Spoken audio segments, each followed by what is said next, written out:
IIT में admission न मिलने से लेकर H1B वीजा एप्लीकेशन का रिजेक्ट हो जाना, सन 2010 में इंडिया की ई कॉमर्स मार्केट में एंट्री करना और कंपनी को एक बड़े स्केल तक पहुंचाने के बावजूद बिजनेस में चैलेंजेस फेस करना, एक अच्छी खासी नौकरी छोड़कर बिजनेस को खड़ा करने के लिए दिन रात स्ट्रगल करना, ये सभी लाइफ के वो मोमेंट्स थे जहां कुणाल बहल की किस्मत उनका सब्र और हिम्मत टेस्ट कर रही थी। लेकिन कुणाल बहल वो शख्स हैं जो हार मानने के लिए तैयार ही नहीं थे। तो आज हम बात करने वाले हैं उस शख्स की जिसने तमाम मुश्किलों को पीछे छोड़ते हुए एक बड़ा और स्टेबल बिजनेस बनाया और आज उन्हें पूरा देश शाक के नाम से भी जान रहा है। तो जानते हैं कुणाल बहल के बारे में। कुणाल सिस्टम इंजीनियरिंग करने के लिए यूनाइटेड स्टेट्स गए और अपनी पढ़ाई यूनिवर्सिटी ऑफ पेंसिल्वेनिया से की और उन्होंने मार्केटिंग एंड ऑपरेशंस में PG programme Wharton School of Business से किया। 2007 में वो यूएस में माइक्रोसॉफ्ट में जॉब कर रहे थे और एक दिन अचानक से उनका एग्जिस्टिंग H1B वीजा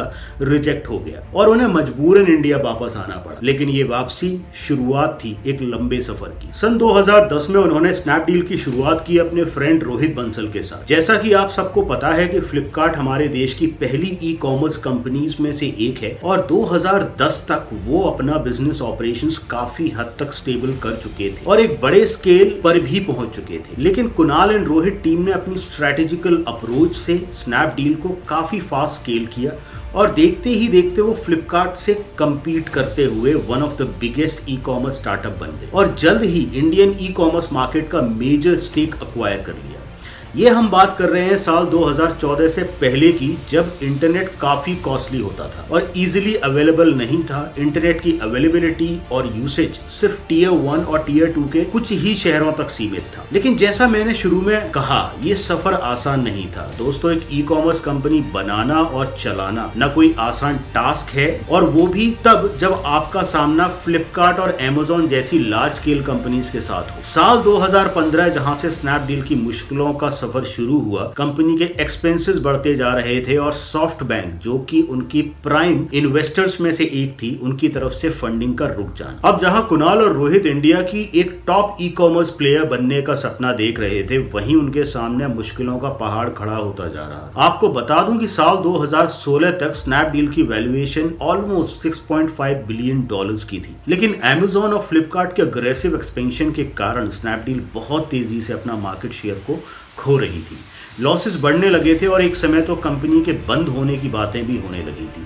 लेकिन इतना सब होने के बावजूद भी इन दोनों फाउंडर्स ने हिम्मत नहीं हारी थी।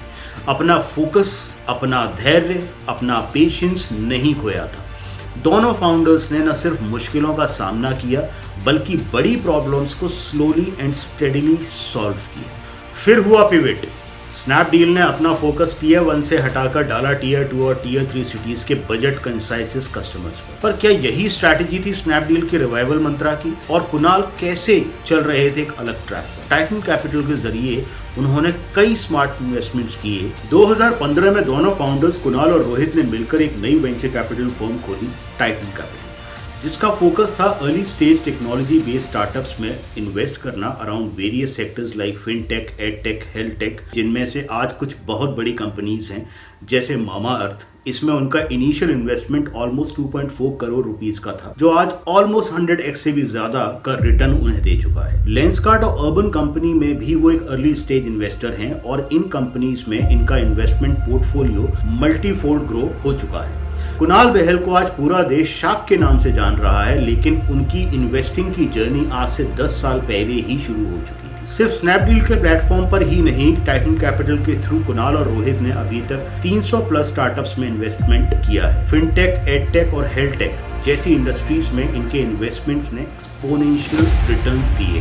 अमेज़न और फ्लिपकार्ट से मजबूत कंपटीशन के बाद दोनों फाउंडर्स ने अपनी स्ट्रैटेजीज को चेंज करके स्नैपडील का और अपना फोकस लो कॉस्ट प्रोडक्ट्स और AI ड्रिवन एफिशिएंट लॉजिस्टिक्स पर डाला। साल 2024 तक स्नैपडील का share Indian e commerce market में 3% तक स्टेबलाइज हुआ। यहाँ मैं सभी नए बिजनेस फाउंडर्स को या जो लोग बिजनेस की शुरुआत करना चाहते हैं उनसे कहना चाहूंगा कि कोई भी बिजनेस करते समय आपके पास हमेशा एक प्लान बी होना चाहिए या एक सेकंड रेवेन्यू स्ट्रीम होनी चाहिए, क्योंकि चैलेंजेस किसी के सामने कभी भी आ सकते हैं। कुणाल और रोहित ने टाइटन कैपिटल को बनाकर अपने लिए एक सेफ्टी नेट क्रिएट किया। आज टाइटन कैपिटल के पोर्टफोलियो में मामा अर्थ, लेंसकार्ट और स्पिनी जैसे यूनिकॉर्न स्टार्टअप्स हैं, जिनका ओवरऑल पोर्टफोलियो वैल्यूएशन अब लगभग 15,000 करोड़ को टच कर रहा है। कुणाल बहल का नाम अब एक स्टार्टअप मेंटर और एडवाइजर के रूप में जाना जाता है। उनके सबसे बड़ी खासियत नजर आती है उनकी अडेप्टेबिलिटी, फेलियर्स को स्टेपिंग स्टोन्स बनाकर नए अपॉर्चुनिटीज को एक्सप्लोर करना। बट क्या सब too good to be true है? नहीं। जब स्नैपडील काफी भारी लॉसेस को फेस कर रहा था, तब 2017 में इन्होंने अनाउंस करा कि दोनों फाउंडर्स सैलरी ड्रॉ नहीं करेंगे ताकि इन्वेस्टर्स का इंटरेस्ट बढ़े और एम्प्लॉयज का कॉन्फिडेंस। बट इसको एक पीआर स्टंट के रूप में भी देखा गया, क्योंकि इसके जस्ट 2 साल बाद ही फाउंडर्स ने अपनी सैलरी ड्रॉ करना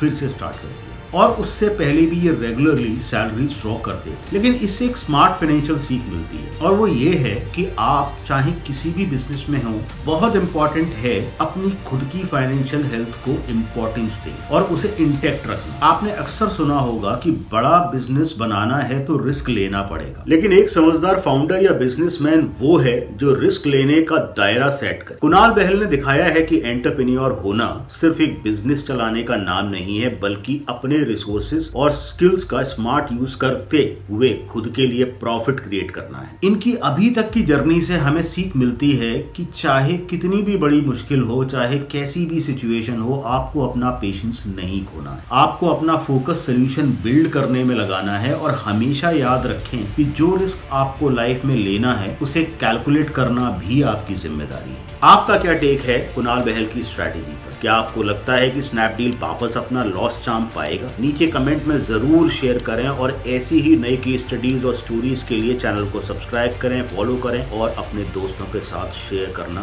बिल्कुल ना भूलें। Thanks for watching.